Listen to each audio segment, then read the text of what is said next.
और but difficulty उसके बाद स्टार्ट हुई। वहाँ तक तो ठीक था, लेकिन उसके बाद टिकटॉक बंद हो गया था। 3 महीने बाद ही मेरे 3 लाख फॉलोअर्स थे वहाँ पर। फिर ज़ीरो पे दोबारा आ गई थी मैंने हर चीज़ के लिए लाइक फाइट किया है। जो रेबल किड्स होते हैं ना, कि जिन्हें हर चीज़ से प्रॉब्लम होती है घर पे, उस टाइप की बच्ची रही हूँ मैं घर पे। तो फिर चाहे वो 12th करना हो, फिर उसके बाद चार्टर्ड अकाउंटेंसी कोर्स हो, या फिर MBA, फिर मैंने जॉब के लिए भी फाइट किया। आई थिंक सारे यूट्यूबर्स की यही कहानी है। सारे यूट्यूबर्स के जितने भी मैं इंटरव्यूज वगैरह सुनती हूँ या जिनसे बात करती हूँ, सबकी यही कहानी है कि पेरेंट्स को बहुत ज़्यादा बाद में जाके पता लगता है कि हमारा बच्चा ऐसा कुछ कर रहा है।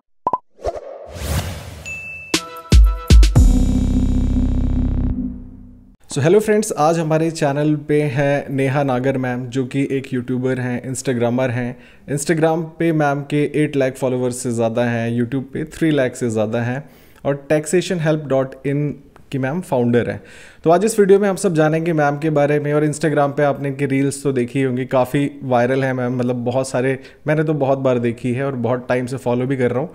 तो आज हम जानेंगे इनके बारे में, इनकी जर्नी के बारे में, हाउ शी स्टार्टेड, और सारी चीज़ें। इस वीडियो में आपको बहुत कुछ सीखने को, जानने को मिलेगा वाया मैम, और बहुत सारी चीज़ें हम डिस्कशन करेंगे इस वीडियो में। तो वीडियो के साथ बने रहिए। तो दोस्तों सीधे चलते हैं मैम के पास और मैम से जानते हैं मैम के बारे में एक क्विक इंट्रोडक्शन मैम का। सो नेहा मैम, आपका स्वागत है हमारे चैनल पे। और काफ़ी टाइम से हम सब ये वीडियो करने की कोशिश कर रहे थे, बट आज फाइनली ये वीडियो हो पा रही है हमारे चैनल पे। सो मैम, आपके बारे में एक क्विक इंट्रोडक्शन दे दीजिए हमारी ऑडियंस को कि what you do, who you are, और ऑनलाइन आप कब से, मतलब सारी चीज़ें आपके बारे में quick introduction. Okay, hello Amit, thank you so much for inviting me. और मैं नेहा नागर हूँ, मैं एक इन्फ्लुएंसर हूँ, मतलब कि मैं फाइनेंस का कंटेंट क्रिएट करती हूँ और इंस्टाग्राम और यूट्यूब पर दोनों ही प्लेटफॉर्म पे मैं कंटेंट क्रिएट कर रही हूँ, और मुझे अच्छा सपोर्ट मिला है मेरी ऑडियंस से। और इसके अलावा मैं टैक्सेशन हेल्प, एक टैक्स फर्म है जिसको रन करती हूँ, जिसमें ITR GST जैसी सर्विसेज हम प्रोवाइड करते हैं। बिल्कुल बिल्कुल। सो मैम, अभी जैसे आपने, आपका एक क्विक इंट्रोडक्शन आपने बताया अपने बारे में, तो काफ़ी बहुत लोग तो जानते ही होंगे, बाकी जस्ट एक फॉर्मेलिटी के तौर पे मैंने पूछ लिया।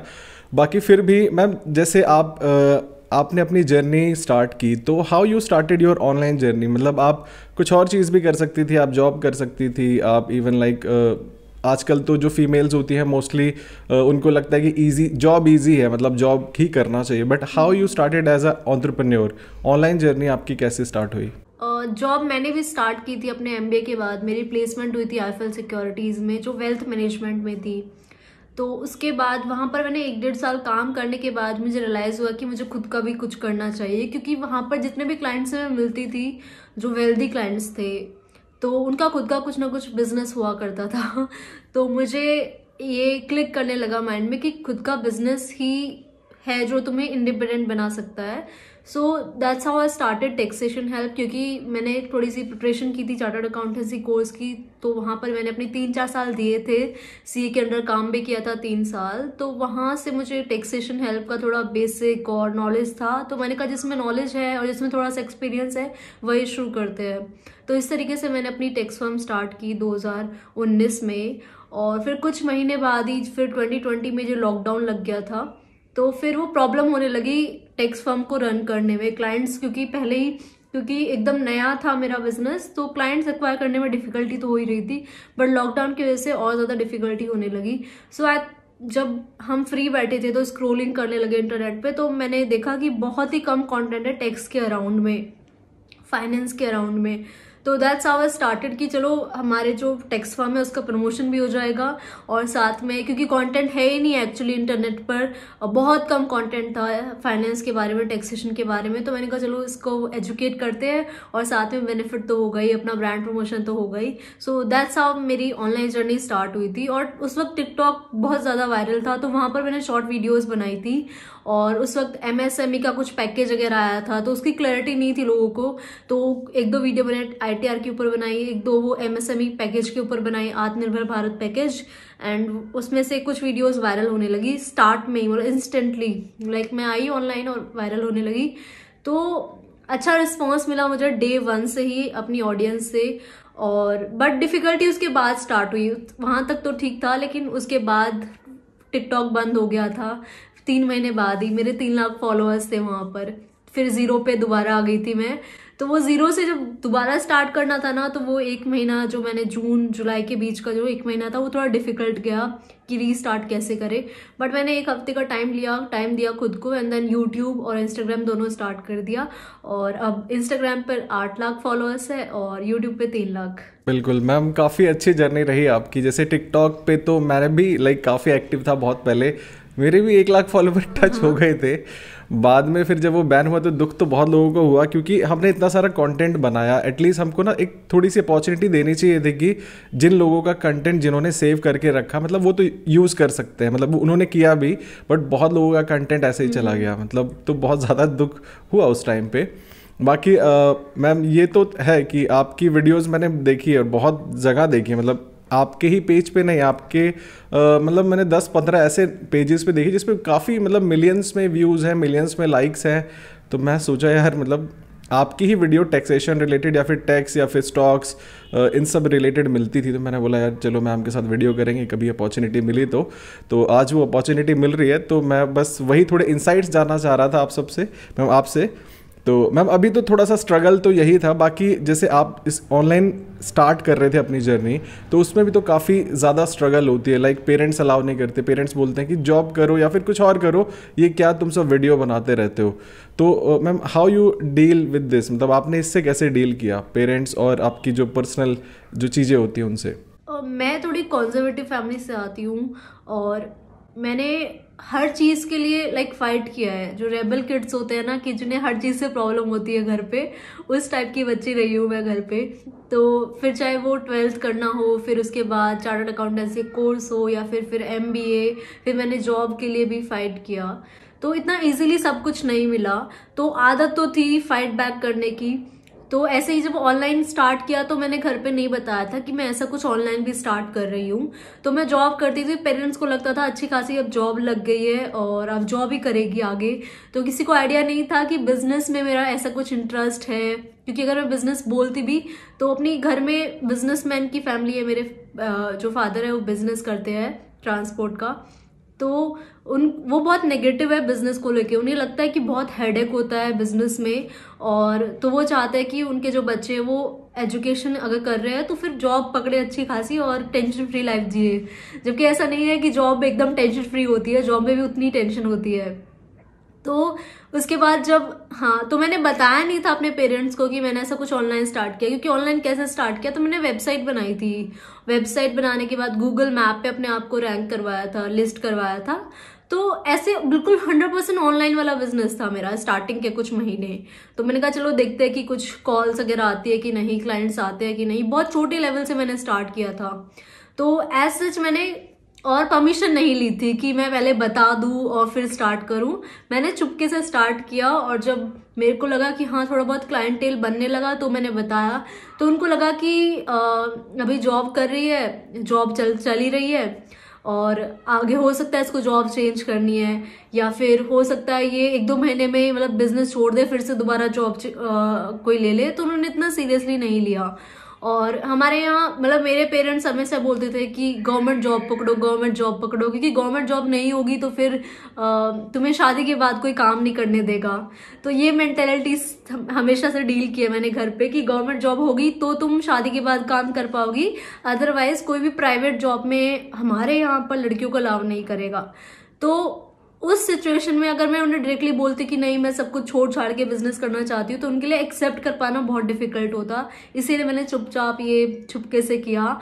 और जब सोशल मीडिया पे मैं आ गई थी तो उस वक्त फिर धीरे धीरे सबको पता लगने लगा कि अच्छा ये करती है, ऐसा करती है। उससे पहले थोड़ा बहुत आइडिया होने लगा था कि हाँ ऐसा बिजनेस है ITR GST का, ठीक है, लेकिन क्योंकि क्लाइंट से मिलने जाना पड़ता है, क्योंकि उनसे अगर आप काम लेना चाह रहे हो क्लाइंट से मिलने जाना पड़ता है, बहुत सारी मीटिंग्स होती है, तो वो उनके लिए एक्सेप्ट कर पाना थोड़ा डिफिकल्ट था। बिल्कुल मैम, लेकिन अभी जब आप इतने पॉपुलर हो इंडिया में, काफ़ी लोग आपको जानते हैं, मतलब एज अ इन्फ्लुएंसर, अभी तो मैंने ये भी देखा है कि आप न्यू स्टाइल में वीडियोस बनाते हैं, फिल्मी समथिंग, तो इंस्टा पे भी। तो अभी फैमिली कैसे मतलब रिएक्ट करती है? वो तो बोलते हैं मतलब तुमने जो चाहा वो अचीव किया समथिंग, उनका रिएक्शन कैसे रहता है? एक्चुअली मतलब 2020 में मैंने स्टार्ट किया था कंटेंट क्रिएशन, तो 2021 शायद जून तक या जुलाई तक पेरेंट्स को पता ही नहीं था कि मैं ऐसा कुछ वीडियोस बना रही हूँ या वीडियोस का कुछ फायदा भी है।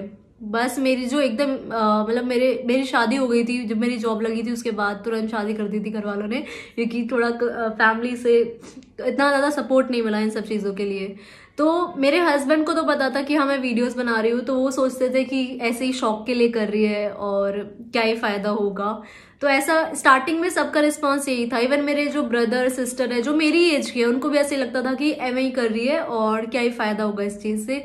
बट जब 1-1.5 साल बीता और मेरा थोड़ा बहुत ब्रांड बनता गया, तो उनको फिर इस चीज का पोटेंशियल नजर आया। और फिर जब मेरे पेरेंट्स को ही मेरे थ्रू नहीं, मेरे जो रिलेटिव्स है आसपास के जो मोहल्ले वाले हैं, उन्होंने बताया कि अच्छा ये नेहा की वीडियो, नेहा ऐसा काम करती है। फिर मैंने उनको बताया कि अच्छा ये ऐसे ऐसे होता है, ऐसे ऐसे होता है। तो उनको बहुत प्राउड फील होने लगा, क्योंकि उनको आसपास के लोग आके बताने लग गए कि अच्छा ये आपकी बेटी है, इनसे ये सवाल पूछना, हमारा क्या ये हेल्प कर सकती है कि नहीं कर सकती है। तो पेरेंट्स को बहुत ज़्यादा प्राउड फील होता है। मतलब ये काफ़ी बहुत सोचने वाली बात होती है, मतलब जब हमारे पेरेंट्स को बाहर से पता लगे कि भाई तुम ये कर रहे हो, और मतलब सही है, मतलब प्राउड फील होता है। मेरे पिताजी जो है उनको पता ही नहीं कि मैं करता क्या हूँ, मतलब ही नोज कि आई मेक वीडियोस, बट अब पैसा कैसे कमाता है ही डोंट नो अबाउट दैट। उनको नहीं पता कि कैसे पैसे कमाता है। अब वही जर्नी है। बाकी काफ़ी अच्छा लगा मैम सुन के कि पेरेंट्स आपके काफ़ी प्राउड फील करते हैं और अभी आपको वो like they support you what you are doing. So ma'am अभी तो आई थिंक सारे यूट्यूबर्स की यही कहानी है।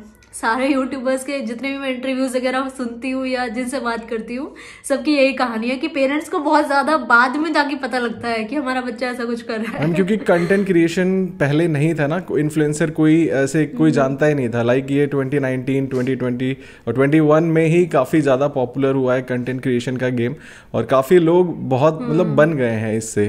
तो मैम आपको भी मैंने देखा है, मतलब आप काफ़ी मेहनत करते हैं, बहुत सारी वीडियोज़ डालते हैं। Videos banana is not easy, मतलब हर टाइम सारी कंडीशन फेवरेबल नहीं होती। कई बार वीडियो बनाया, वीडियो करप्ट हो गया या ऑडियो ही नहीं रिकॉर्ड हुआ, तो बहुत सारी स्ट्रगल होती है जिससे फेस करके कंटेंट क्रिएटर आप सबके सामने वीडियो लेके आता है।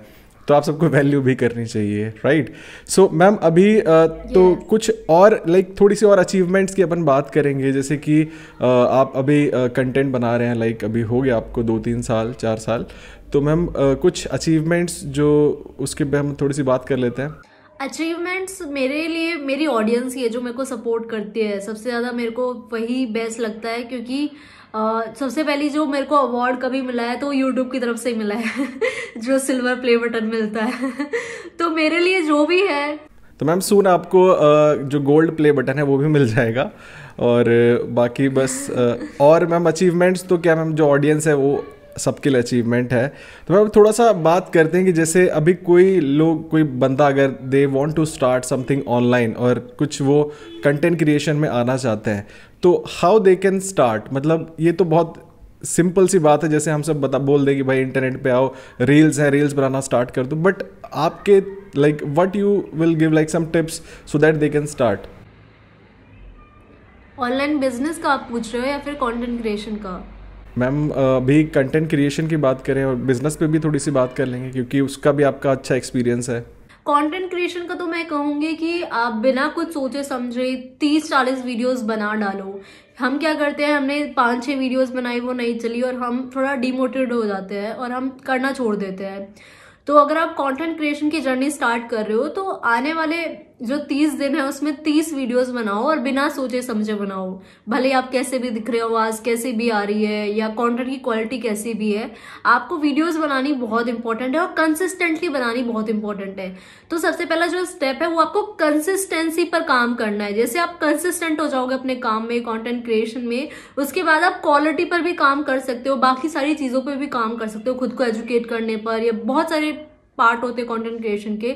बट जो सबसे मोस्ट इंपॉर्टेंट होता है, अगर आपने ये सीख लिया, ये कर लिया, तो आप 100% कंटेंट क्रिएटर बन जाओगे, विच इज कंसिस्टेंसी। कि अगर आप कंटेंट क्रिएशन स्टार्ट करें तो आने वाले 30 दिन में 30 वीडियोस जानी ही चाहिए, नो मैटर व्हाट। कि आप कैसे दिख रहे हो, आप कॉन्फिडेंट नहीं हो अपनी आवाज को लेकर, क्योंकि हम होल्ड बैक क्यों करते हैं अपने आप को कि भाई मेरी शक्ल ऐसी है या मेरी आवाज लोगों को पसंद। सबसे ज्यादा हम आवाज को लेके कॉन्शियस होते हैं कि हमारी आवाज लोगों को पसंद नहीं आएगी, हम क्लियर नहीं बोलते या हमारी कम्युनिकेशन स्किल्स अच्छी नहीं है। लेकिन content creation is not about just communication skills, it's about consistency. हर चीज में अगर आप कंसिस्टेंट होते जाओगे तो धीरे धीरे सारी स्किल्स आपको आती जाएगी। और मोस्ट इंपॉर्टेंट ये भी है कि अपना मोटिवेशन नहीं खोना है। भले ही आपकी 30 वीडियो भी चली गई, 60 वीडियोस भी चली गई और फिर भी कुछ रिवर्ट नहीं आ रहा है, तो मोटिवेशन नहीं खोना है, आपको लगे रहना है। And I can guarantee you कि आप जरूर कुछ ना कुछ कर लोगे। बिल्कुल ma'am. Same with business also. Yes yes ma'am. Business का भी मैम जैसे आपका एक्सपीरियंस काफ़ी मतलब स्टार्टिंग में थोड़ा सा वैसा रहता है कि क्लाइंट्स नहीं मिलते, आदमी डीमोटिवेट हो जाता है, तो मतलब मेरे ख्याल से सेम बिजनेस में भी यही रहना चाहिए कि उनको कंसिस्टेंटली अगर वो जो काम कर रहे हैं, अगर क्लाइंट्स को पिच कर रहे हैं या फिर जो भी प्रोसेस है उसको करते रहें तो उनको सक्सेस ज़रूर मिलेगी। करेक्ट, क्योंकि हम नेगेटिव बहुत होते हैं, पहले ही नेगेटिव सोचने लगते हैं कि ये बिजनेस कहाँ ही चलेगा, इतने सारे बिजनेस है मार्केट में। लेकिन अगर आप थोड़ा सा भी कुछ यूनिकनेस लाते हो, जैसे अगर मैं टेक्स फर्म की बात करूँ, तो अगर आप रिलेशनशिप में अच्छे हो, अपने क्लाइंट्स के साथ रिलेशनशिप बनाने में अच्छे हो, उनको एक ट्रस्ट दिलाने में अच्छे हो, तो फिर आप उनसे ज्यादा भी चार्ज कर सकते हो। तो ऐसा नहीं है कि मार्केट में बहुत कम लोग चार्ज कर रहे हैं तो आपका बिजनेस कैसे सरवाइव करेगा, आपको प्रॉफिट कैसे आएगा। तो बहुत सारी चीजें जिन पे आप काम कर सकते हो। तो मुझे टेक्स फर्म्स में लगता है कि रिलेशनशिप पे ज्यादा काम करना चाहिए। तो हो सकता है आपकी जो भी इंडस्ट्री है उसमें आपको कुछ ना कुछ ऐसा यूएसपी बनाने को मिल जाए, तो अपना एक यूएसपी बनाओ कि अपने बिजनेस में तो ये तो 100% आपको मिलेगा ही मिलेगा, क्वालिटी हो या, है ना। तो इन सब पे काम करेंगे तो एक यूएसपी आएगी, कॉन्फिडेंस आएगा। फिर आप चाहे किसी महीने आपकी सेल्स अच्छी नहीं हो, आपको कॉन्फिडेंस रहेगा कि हाँ नेक्स्ट मंथ तो मैं कर ही लूंगा या नेक्स्ट मंथ मैं कर ही लूंगा। बिल्कुल मैम। अभी हमने ये भी देखा है कि आप काफ़ी लाइक इन्वेस्टिंग और टैक्सेशन के ऊपर कंटेंट बनाते हैं, but like you also invest और आप बहुत सारी इन्वेस्टमेंट भी करते हैं, राइट? तो मैम कुछ उसके ऊपर कुछ टिप्स या गाइडेंस कि like if someone is starting, वो अगर स्टार्ट कर रहा है इन्वेस्टिंग, तो उसको लाइक कैसे स्टार्ट करना चाहिए, व्हाट शुड बी और हिज लाइक मंथली एक चंक निकाल के वो इन्वेस्ट करे, कैसे स्टार्ट करे, मतलब आपके क्या थॉट्स रहेंगे इस पे? इन्वेस्टिंग अगर शुरू करनी है आपको, तो सबसे पहला स्टेप होगा आपका कि आपको अपना पर्सनल फाइनेंस मैनेज करना होगा। वो कैसे करेंगे? आपको पहले गोल प्लानिंग करनी होगी कि अगर आप अभी 20 के हो, आपने अभी अर्निंग स्टार्ट करी है, आप कितना पर मंथ कमा रहे हो, और आपको जो आने वाले 10 साल है उनमें कहाँ कहाँ मोटा खर्चा चाहिए होगा, वो सब आपको नोट डाउन करना होगा। बहुत सारी ऐसी एप्लीकेशंस आती है, वो आप यूज कर सकते हो, अदरवाइज आप एक्सेल यूज कर सकते हो इसके लिए, या कॉपी या पेन भी यूज कर सकते हो आप इसके लिए। तो जब आपको अपनी क्लियर पिक्चर मिल जाएगी कि आपको इतने फंड्स चाहिए होंगे आने वाले 20 साल में, 50 साल में, अभी आपकी इतनी सैलरी है, तो वो आप कैसे मीट करोगे, तो उन गोल्स की प्लानिंग करने के लिए आपको इन्वेस्टिंग करनी चाहिए। ऐसा नहीं कि डायरेक्टली आप इन्वेस्टिंग में चले गए, डायरेक्टली चले जाओगे तो आपको पॉसिबिलिटी है कि आप इमोशनल डिसीजन ले और इमोशनल डिसीजन लेकर आप कुछ गलती कर दो। तो सबसे पहला स्टेप है कि अपनी गोल प्लानिंग करो कि मुझे 5 साल में एक घर लेना है, 10 साल में गाड़ी, मुझे एक फॉरेन ट्रिप पे जाना है 3 साल में। तो उस फॉरेन ट्रिप पे जा रही हूँ मैं 3 साल बाद, 2028 में या 2025 में, तो उस वक्त मुझे कितना फंड चाहिए होगा, वो फंड मैं कैसे अरेंज करूंगी। उस फंड को अरेंज करने के लिए मैं अभी से इन्वेस्टिंग शुरू करती हूँ। तो अगर मैं इन्वेस्टिंग शुरू कर रही हूँ तो हर महीने मुझे 12% का रिटर्न कमाना पड़ेगा अपनी इन्वेस्टमेंट्स पर, और तब जाके मेरे पास वो कलेक्टिव अमाउंट आएगा ताकि मैं फॉरेन ट्रिप पे जा सकूं। तो अगर ये सोच के मैं इन्वेस्ट कर रही हूँ तो मैं फिर ऑप्शंस देखूंगी कि यार मेरी जो रिस्क एपेटाइट है, अभी मैं यंग हूँ और मैं अभी रिस्क ले सकती हूँ क्योंकि मेरे पास अभी डिपेंडेंट नहीं है और मैं कमा रही हूँ, मेरी फैमिली में बाकी सब भी कमा रहे हैं, तो मेरी रिस्क टेकिंग कैपेसिटी ज्यादा हो गई। तो मैं रिस्क की असेट्स, जिन्हें हम बोलते हैं इक्विटी या फिर क्रिप्टो या म्यूचुअल फंड्स, इनमें इन्वेस्ट कर सकती हूँ। लेकिन वहीं मैं कहूँ कि मैं अपनी फैमिली में अकेली मैं ही कमा रही हूँ, मेरे ऊपर डिपेंडेंट है मेरे मम्मी पापा और मेरे बच्चे मेरे ऊपर डिपेंडेंट है, मेरी हेल्थ भी थोड़ी सी गड़बड़ रहती है। तो यहाँ पर मेरा जो रिस्क टेकिंग कैपेसिटी है वो बहुत ज्यादा कम हो जाएगा, क्योंकि मैं रिस्क लूंगी और मेरा पैसा डूब गया तो मेरा घर का खर्चा चलना या फिर मेरे जो गोल्स है कि मुझे 5 साल बाद घर लेना, 10 साल बाद गाड़ी लेनी है, तो ये जो गोल्स है डगमगा जाएंगे, इनको मैं पूरा नहीं कर पाऊंगी। तो इसीलिए रिस्क के अकॉर्डिंग, अपने गोल्स के अकॉर्डिंग ही हमें अपने इन्वेस्टमेंट प्रोडक्ट चूज करना चाहिए कि मैं इसमें इतना इन्वेस्ट कर सकता हूँ। एक और रूल है हमारा 50-30-20 रूल, कि जितना भी आप मंथली में कमा रहे हैं उसका 50% आपका खर्चे में निकल जाएगा, आपको पता भी नहीं चलता है। जो 20% है वो रख सकते हो आप अपने मूवीज के लिए या फिर आप जो फास्ट फूड खाते हो उसके लिए, और जो बाकी 30% है वो आपको इन्वेस्ट करना है अपने इन्हीं सब गोल्स को पूरा करने के लिए, कि आपको फॉरेन ट्रिप पे जाना है, गाड़ी खरीदनी है, घर खरीदना है। तो ये गोल्स को पूरा करने के लिए हर महीने आपको 30% अपनी इनकम का बचाना है और वो इन्वेस्ट करना है। और इन्वेस्ट कहाँ करना है ये कैसे डिसाइड होगा? ये डिसाइड होगा आपकी रिस्क टेकिंग कैपेसिटी को देखते हुए कि आप कितना रिस्क ले सकते हो, कितना रिस्क नहीं ले सकते हो। तो जब आपको ये सारी पिक्चर्स क्लियर हो जाओगी तो आप चूज करो कि भाई ये वाला म्यूचुअल फंड या वो वाला स्टॉक। फिर अपने आप को एजुकेट करो इन सब ऑप्शंस के बारे में, और धीरे धीरे जब आप अपने आप को एजुकेट करने लग जाओगे तो आप सही डिसीजंस ले पाओगे इन्वेस्टिंग में। क्योंकि इन्वेस्टिंग का खेल जो है वो डिसीजंस का है कि आपने कौन सा स्टॉक पिक किया, कब सेल करना है, कब बाय करना है। तो वो तभी कर पाओगे जब आप एजुकेट होगे इन्वेस्टिंग के बारे में, जब आप एजुकेट होगे अपने खुद के बारे में भी। बिल्कुल। सो मैम काफ़ी कुछ आपने बताया इसमें, जो ऑडियंस को काफ़ी वैल्यूबल लगेगा, उनको ऐसे अपनी प्लानिंग करनी चाहिए, जो इन्वेस्टिंग की जर्नी है इस टाइप से स्टार्ट करनी चाहिए। अब मैम कुछ प्लेटफॉर्म्स जैसे जिस पे अपन इन्वेस्टिंग स्टार्ट कर सकते हैं, वो कुछ प्लेटफॉर्म्स आप रिकमेंड कर दीजिए। बाकी लोगों को तो पता ही है, बट आपके अकॉर्डिंग कौन से प्लेटफॉर्म्स ज़्यादा बेहतर हैं? अगर इन्वेस्टिंग स्टार्ट कर रहे हो, बहुत सारे प्लेटफॉर्म है। यूएस मार्केट के लिए अलग है, म्यूचुअल फंड्स के लिए अलग है। अदरवाइज ट्रेडिंग या फिर जनरली आप इन्वेस्टिंग के लिए यूज करोगे तो मैं 2 प्लेटफॉर्म यूज करती हूँ हमेशा। एक अपना जो लॉन्ग टर्म वाला है, जो मैंने अपना पोर्टफोलियो बनाया है वो, और एक शॉर्ट टर्म वाला जो है कि जिसमें मुझे कोई स्टॉक पिक हुआ तो मैंने पिक कर लिया, वो इन्वेस्ट कर दिया उसमें। तो आप भी 1 से 2 प्लेटफॉर्म यूज करो। मैं यूज करती हूँ धन की ऐप, जो धन की एक ट्रेडिंग ऐप है, और मैं यूज करती हूँ ज़ीरोधा।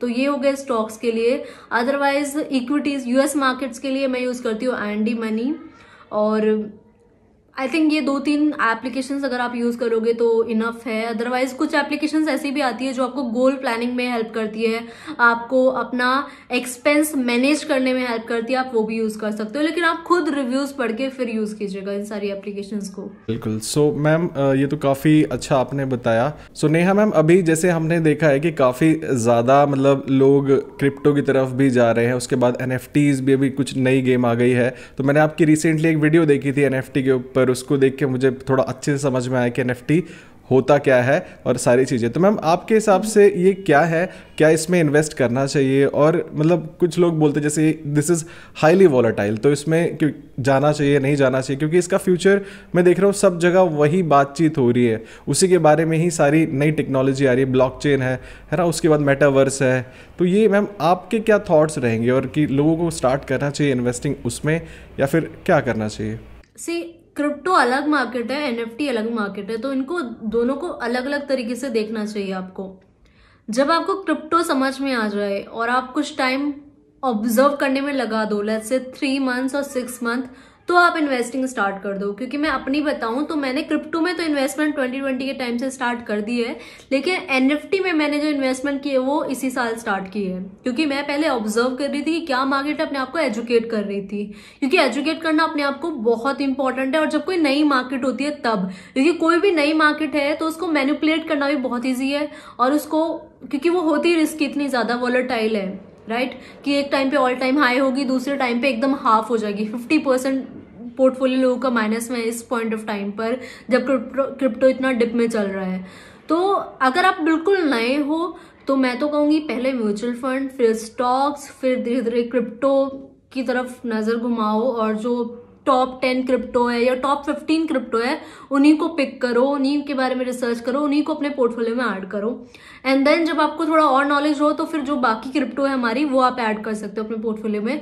एंड देन आपको धीरे धीरे फिर NFT की तरफ मूव होना चाहिए। क्योंकि NFT हो या क्रिप्टो हो, जो यंगस्टर्स है वो क्यों अट्रैक्ट हो रहे हैं? क्योंकि उनको लग रहा है कि उनका 10 दिन में पैसा डबल हो रहा है, 7 दिन में पैसा डबल हो रहा है। लेकिन मुझे इतने DM आते, मैं सिर्फ एजुकेट कर रही हूँ क्रिप्टो कंटेंट पे, मैं आपको एडवाइजरी नहीं दे रही हूँ कि क्रिप्टो में इन्वेस्ट करो, लेकिन मुझे इतने DM आते हैं कि कितने सारे ऐसे लोग हैं जिन्होंने बहुत मोटा अमाउंट क्रिप्टो में लगा दिया था। क्योंकि 2020 में एकदम ऊपर चली गई थी क्रिप्टो, फिर 2021 में भी ठीक ठाक रही थी, लेकिन 2022 के टाइम पे अभी बहुत नीचे चली गई है। तो बहुत सारे लोगों के रिसेंटली मेरे पास DM आ रहे हैं, मेरे को पढ़ते हुए भी बुरा लगता है कि किसी ने इतना सारा अमाउंट लगा दिया और अब उनका इतना ज्यादा लॉस में है। तो मैं कहूंगी अगर लॉस में हो और आपने बहुत स्ट्रॉन्ग रिसर्च करके पिक किया है तो आपको पैनिक करने की जरूरत नहीं है। लेकिन जो लोग पैनिक करके सेल कर रहे हैं, मतलब 50% का लॉस बुक कर रहे हैं, उनके वो गलत है ना। तो उनके लिए कितना बड़ा खतरा है या कितना बड़ा लॉस है, तो वो क्यों कर रहे हैं? क्योंकि उनके पास एजुकेशन नहीं है। तो अपने आप को एजुकेट करो, ताकि अगर आपका पोर्टफोलियो 70% या 80%, ऐसा टाइम भी हो सकता है, आप सबके साथ हो सकता है, ऐसा टाइम भी आ सकता है आने वाले टाइम में कि आपका पोर्टफोलियो एकदम 70% या 80% माइनस में हो। लेकिन अगर आपने रिसर्च करके पिक किया है तो आप एकदम लॉस बुक नहीं करोगे डर के, है ना।